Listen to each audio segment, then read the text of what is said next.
Chapter 5, The Lion, the Witch, and the Wardrobe. Back on this side of the door. Because the game of hide and seek was still going on, it took Edmund and Lucy some time to find the others, but when at last they were all together, which happened in the long room where the suit of armor was, Lucy burst out. "Peter, Susan, it's all true. Edmund has seen it too. There is a country you can get to through the wardrobe. Edmund and I both got in. We met one another in there in the wood. Go on, Edmund. Tell them all about it." "What's all this about, Ed?" said Peter. And now we come to one of the nastiest things in this story. Up to that moment, Edmund had been feeling sick and sulky and annoyed with Lucy for being right, but he hadn't made up his mind what to do. When Peter suddenly asked him the question, he decided all at once to do the meanest and most spiteful thing he could think of. He decided to let Lucy down. "Tell us, Ed," said Susan. After Edmund gave a very superior look, as if he were far older than Lucy, there was really only a year's difference, and then a little snicker and said, "Oh, yes, Lucy and I had been playing, pretending that all her story about the country and the wardrobe is true. Just for fun, of course. There's nothing there, really." Poor Lucy gave Edmund one look and rushed out of the room. Edmund, who was becoming a nastier person every minute, thought that he had scored a great success, and went on at once to say, "There she goes again. What's the matter with her? That's the worst of young kids. They always—" "Look here," said Peter, turning on him savagely. "Shut up. You've been perfectly beastly to Lou ever since she started this nonsense about the wardrobe. And now you go on playing games with her about it and setting her off again. I believe you did it simply out of spite." "But it's all nonsense," said Edmund, very taken aback. "Of course it's all nonsense," said Peter. "That's just the point. Lou was perfectly all right when we left home, but since we've been down here she seems to be either going queer in the head or else turning into a most frightful liar. But whichever it is, what good do you think you'll do by jeering and nagging at her one day and encouraging her the next?" I thought, said Edmund, but he couldn't think of anything to say. "You didn't think anything at all," said Peter. "It's just spite.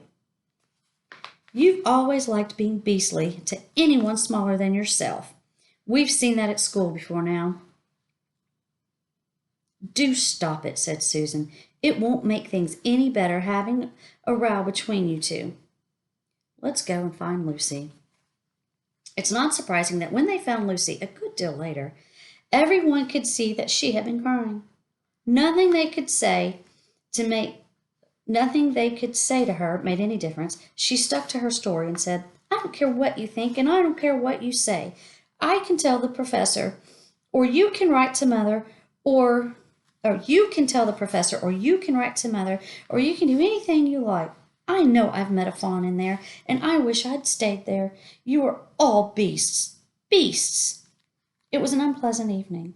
Lucy was miserable, and Edmund was beginning to feel that his plan wasn't working as well as he had expected. The two older ones were really beginning to think that Lucy was out of her mind. They stood in the passage talking about it in whispers long after she had gone to bed. The result was the next morning they decided that they really would go and tell the whole thing to the professor. "He'll write to Father if he thinks there is really something wrong with Lou," said Peter. "It's getting beyond us." So they went and knocked on the study door, and the professor said, "Come in," and got up and found chairs for them and said he was quite at their disposal.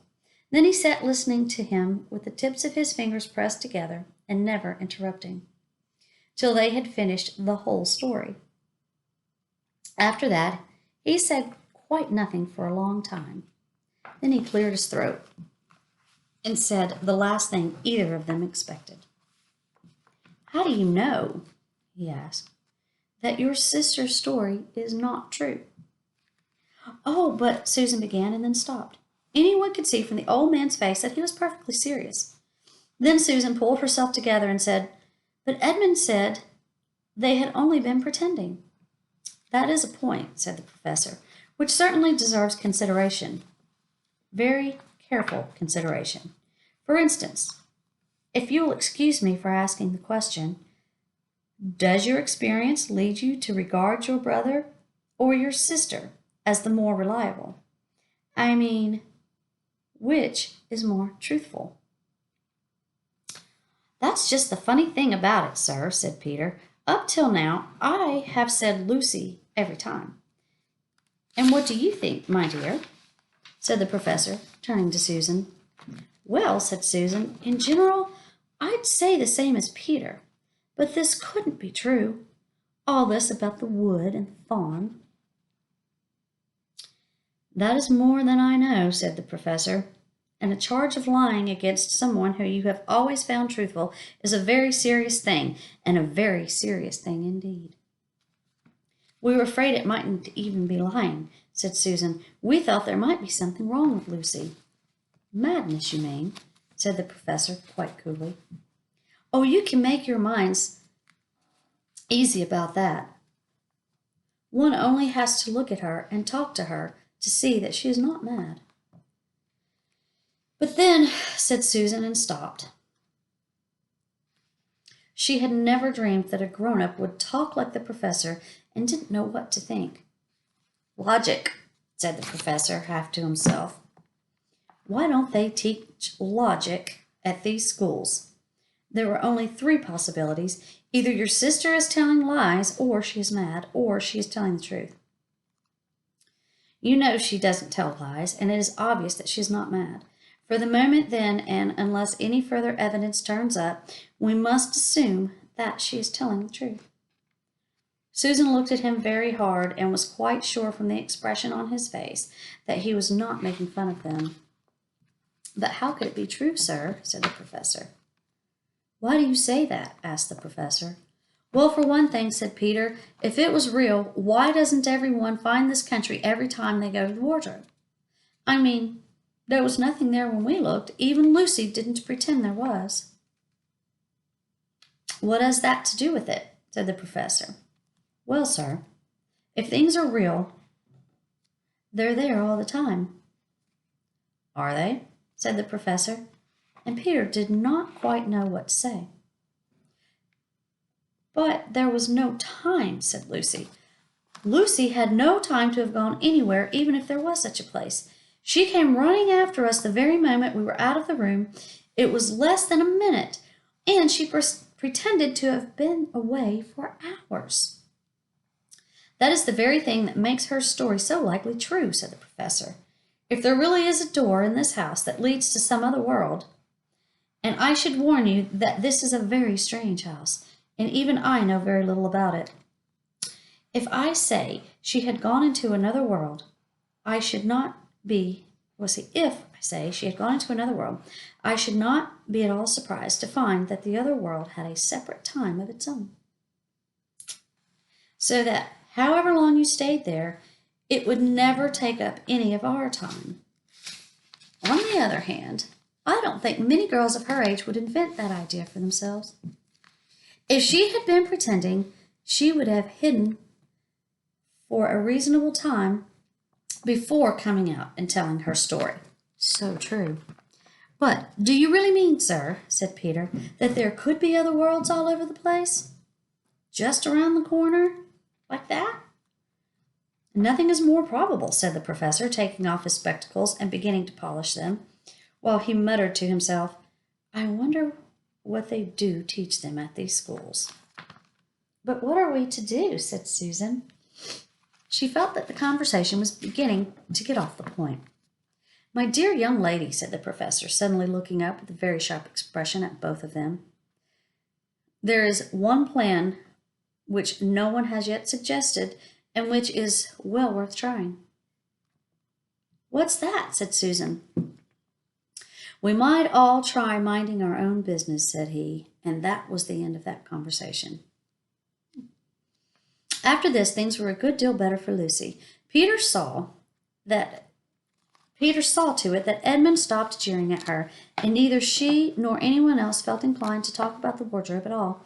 It had become a rather alarming subject. And so for a time it looked as if all the adventures were coming to an end.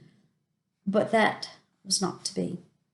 The house of the professors, which even he knew so little about, was so old and famous that people from all over England used to come and ask permission to see over it.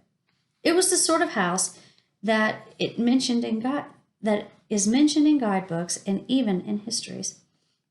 And well, it might be, for all matter of stories were told about it, some of them even stranger than the one I am telling you now.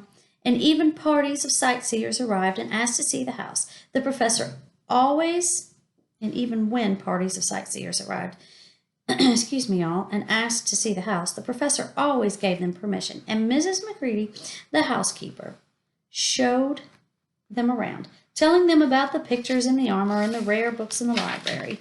Mrs. McCready was not fond of the children and did not like to be interrupted when she was telling visitors all the things she knew. She had said to Susan and Peter almost on the first morning, along with a good many other instructions. And please remember, you're to keep out of the way whenever I am taking a party over the house. Just as if any of us would want to waste half the morning trailing around with a crowd of strange grown-ups, said Edmund, and the other three thought the same. That was how the adventure began for the second time. A few mornings later, Peter and Edmund were looking at the suit of armor and wondering if they could take it to bits when the girls rushed into the room and said, "Look out! Here comes the McCready and the whole gang with her." "Sharp's the word," said Peter, and all four made off through the door to the far end of the room. But when they had got out into the green room and beyond it, into the library, they suddenly heard voices ahead of them and realizes that Miss McCready was bringing her party of sightseers up the back stairs, instead of up the front stairs as they had expected. And after that, whether it was that they lost their heads, or that Mrs. McCready was trying to catch them, or that some magic in the house had come to life and was chasing them into Narnia, they seemed to find themselves being followed everywhere. Until at last Susan said, "Oh, bother those trippers. Here, let's get into the wardrobe room till they've passed. No one will follow us in there." But the moment they were inside, they heard voices in the passage, and then someone fumbling at the door. And then they saw the handle turning. "Quick," said Peter, "there's nowhere else," and flung open the wardrobe door. All four of them bundled inside it and sat there, panting in the dark. Peter held the door closed and did not shut it. For of course he remembered, as every sensible person does, that you should never shut yourself up into a wardrobe. End of chapter 5.